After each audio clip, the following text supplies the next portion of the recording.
Our last speaker, this wonderful evening of solidarity, is someone who often gets described as a historian and a journalist, but I would like to introduce him as an Indian boxer who often likes to throw punches at the empire. He's been known to be, I would say, quite saucy when it comes to talking about US imperialism, and questions those who put an S at the end of that word. I'm honored to welcome Comrade Vijay Prashad, Executive Director of the Tricontinental Institute for Social Research.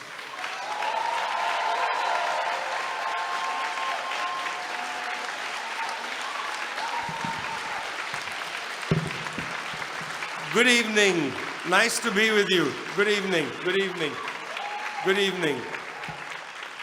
Those incredible habits of colonialism, that finger wagging, it's amazing. Joe Biden, Obama, Trump, I forgot, Bush,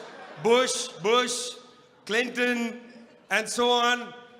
They seem to go to school somewhere where they learn to wag their finger. They can't talk to us without wagging their finger, telling us how to behave. When I listen to them speak, including Emmanuel Macron and Liz Truss,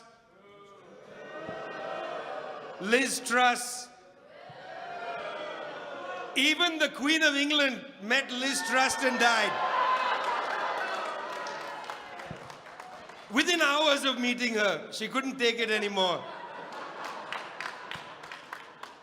They seem to have this habit of speaking to us like that. And sometimes when I listen to them speak like that, I feel like that little boy in shorts, infantilized, old colonial habits. Anytime we stand up and say we're people, we're human beings as well, we have plans, we have projects, they say, sit down. Sit down, listen to us. Such a pleasure today to listen to our comrades, Comrade Carlos, Comrade Bruno, from the great revolutionary experiments and processes in Venezuela and Cuba. So great. So great to finally listen to world leaders who are adults. So great, so great, so great to listen to our comrades Claudia and Kristen. And you know what? Let me tell you something.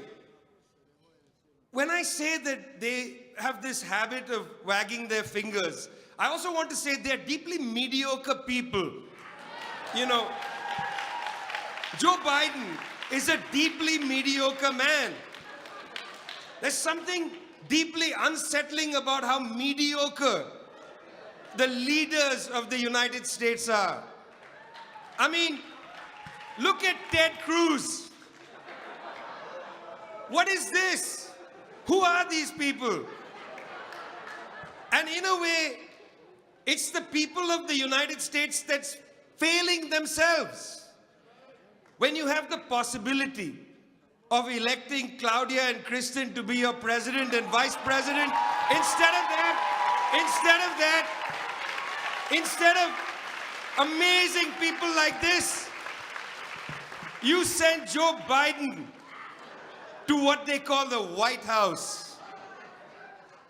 When they're the presidents, it'll be called the People's House. The House of White Supremacy. The White Supremacy House. Joe Biden wagging his fingers, telling everybody how to live, claiming the word democracy for themselves. Who gave them the right to claim the word democracy? Democracy is our word. Who gave them the right to destroy the word human with their propagandic phrase, human rights? Human rights is our word. That's our phrase.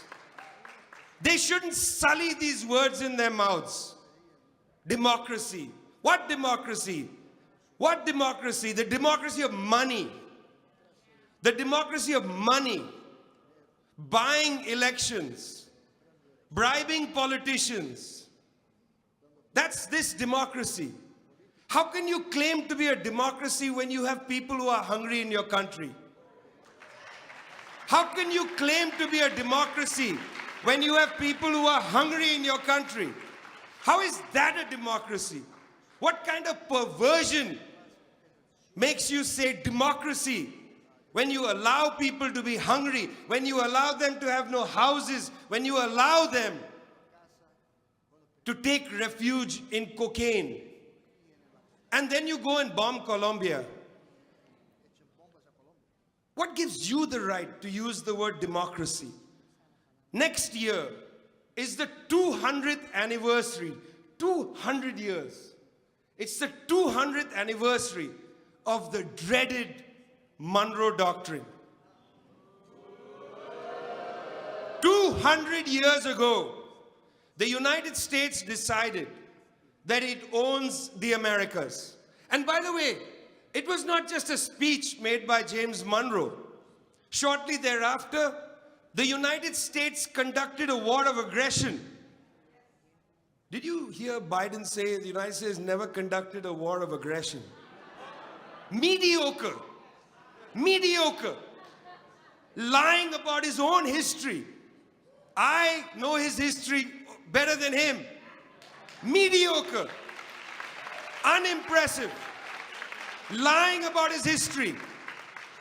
He says, just a few decades after the Monroe Doctrine, the United States, in an aggressive war against Mexico, seizes almost half the territory of Mexico. And then they call them California and so on. Occupied Mexico. When is Mexico going to claim that land back? When is that going to be back on the table? And then, coup d'etat after coup d'etat after coup d'etat. From Guatemala to Brazil to Chile, Operation Condor. How many governments have you overthrown today, Joe? How many governments have you overthrown today, Joe? How many illegal, aggressive wars have you sanctioned, Joe? Did you vote to illegally bomb and destroy Iraq, Joe? Did you bomb illegally Libya and destroy that country, Joe? What are you doing today, Joe? Mediocre. Destroying the world and calling that democracy. That is not democracy. That is a perversion of the idea of democracy. The Monroe Doctrine, next year, 200 years. When is this country going to grow up? When is this country going to grow up? When is this country going to recognize that it actually is not a country on the hill? Give it up. You're just ordinary people. You're just people. You're just like the Mexicans. You're just like the Cubans. You're just like the Venezuelans. Relax. There's nothing special about the United States. Relax, guys. Relax. Relax. Take it easy. You'll have a lot less stress. Relax. You don't need a Monroe Doctrine. You don't need a global Monroe Doctrine. We don't need global NATO. We don't need US warships in the South China Sea. We don't need that. We don't need any of that. We don't want war. We want peace. Let me tell you something strange that I just learned recently, and I'm embarrassed to say I just learned it recently. I know that the United States spends almost $1 trillion every year on war making. Almost $1 trillion. But do you know what the budget of the United Nations is? Do you know what the budget of the United Nations? United Nations is supposed to be an institution, a global institution to build peace. The United Nations annual budget, my friends, is $3 billion. $3 $3 billion to build peace, $1 trillion just by the United States to produce war. You can't eat in this country. You can't find a house to live in this country. You can't go to school and study without going to debt in this country. But you can bomb any country in the world. Well done. Well done, guys. Great. The greatest country in the world is the greatest country, not because there's no hunger in it, but because you can destroy any other country in the world. Well done. Those are your values. The values of a country are not to be measured by its constitution. The values of a country are to be measured by its budget. And the United States spends half its budget trying to destroy the world. It spends half its money trying to destroy the world and then wags the finger and talks about democracy. Do you see how strange this looks from outside the United States? Do you see how weird this is? People look at this and think, who's this guy Biden? This is crazy. He's mediocre. He's wagging his finger. He's telling us about democracy. And right outside my window is a warship that's ready to destroy my family. Bizarre. It's bizarre and uncomfortable and painful.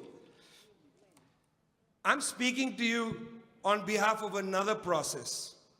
You see, we don't want to deal with humanity as a security problem, as a problem that requires war, as a problem that requires policing. There are real dilemmas of humanity. Those dilemmas of humanity need to be transcended with a politics of love. Socialism is a politics of love. Socialism is not about hate. It's not about fear. Socialism is about love. These mediocre imperialists fear love. They promote hate. They promote hatred. They don't understand love. They don't understand compassion. They don't know what it means to stay awake every night trying to make sure everybody's got something to eat. They don't understand that. I'm speaking to you from the process called the International People's Assembly. We are about 500 political, social organizations around the world. What we're committed to is expanding our ranks. We want to build our movements. You see, the point for us, and this is where we live by observing, accompanying, amplifying revolutionary developments in Venezuela and Cuba. We amplify, we accompany, we learn from, because we understand the point is not to criticize mediocrity alone. What's the point of being obsessed with them? The real question is, what are we doing? Are we going to the people and saying, look at them, they're so terrible? No, that's not going to lift anybody up. We go to the people and say, this is what we want to do. We want to build.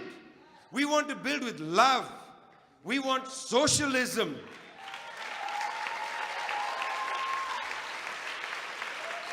You see, my friends, many years ago, my great hero, Ho Chi Minh, he's a great hero of mine, and if you clap for him, I'll be really happy. To Comrade Ho Chi Minh. Ho, ho, Ho Chi Minh, we will fight, we will win. Some Italian communists came to see Ho Chi Minh the year before he died. And as with many people, they came to offer their solidarity with the struggle of the Vietnamese against the imperialist war machine. I know you've experienced this kind of solidarity because people came to Ho Chi Minh and they said, what can we do to help the Vietnamese revolution? That's a sincere question coming from these Italian comrades. They met Ho Chi Minh in Hanoi. And if you know anything about Ho Chi Minh's life, he lived in a very humble hut right through his life. He met people there. He would take out from his pocket, I don't have one here, but he would twirl a cigarette around, you know, And he used to always say, my one concession to US imperialism is I like lucky strikes. So very sincerely, these Italian comrades said to him, how do we help the revolution in Vietnam? And Ho Chi Minh, smiling at them, said, go home and make a revolution. Ho Chi Minh said, go home and make a revolution. Comrades, friends, comrades, listen to me. It's one thing for us to come to our comrades from Venezuela and Cuba and say, we are with you, comrade. La lucha sigue. It's one thing for us to say, we are with you. Chavez vive, Fidel vive. But what are we going to do? It's one thing to say, we stand with you.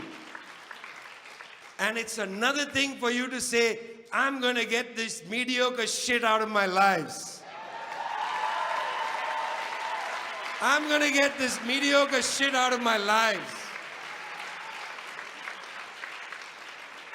You have to build power.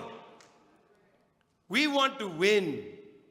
We are not socialists in order to just criticize. We are socialists because we want to win. And you can win.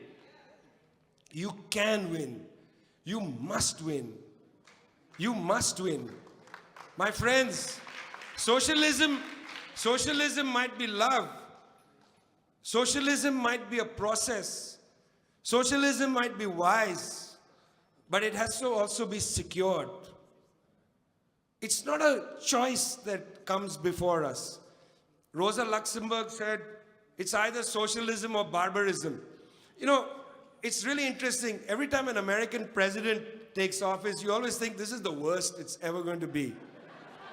You know, you remember when Reagan was there. Oh my God, it can't get worse than Reagan. And really, I mean, honestly, could it ever have? And then arrives, well, Bush 2. And people said, it can't get worse than Bush 2. Now, you're going to think in your heads that next comes Trump. It can't get worse than Bush 2. And then you get Obama. Wow.